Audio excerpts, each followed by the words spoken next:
More than 20 inches of snow covered New London after a blizzard hit the area late Monday night. Sam Del Russo, who's worked for the Coast Guard Academy's grounds crew for 10 years, was one of about 8 people plowing the campus on Tuesday. This area here is the clinic,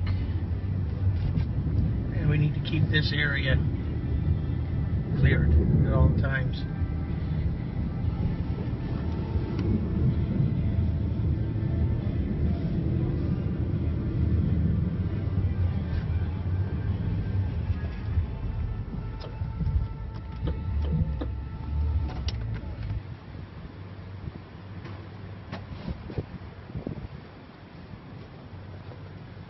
This is the road salt we use. It's mixed with molasses. It's environmentally safe, and it also sticks better to the asphalt.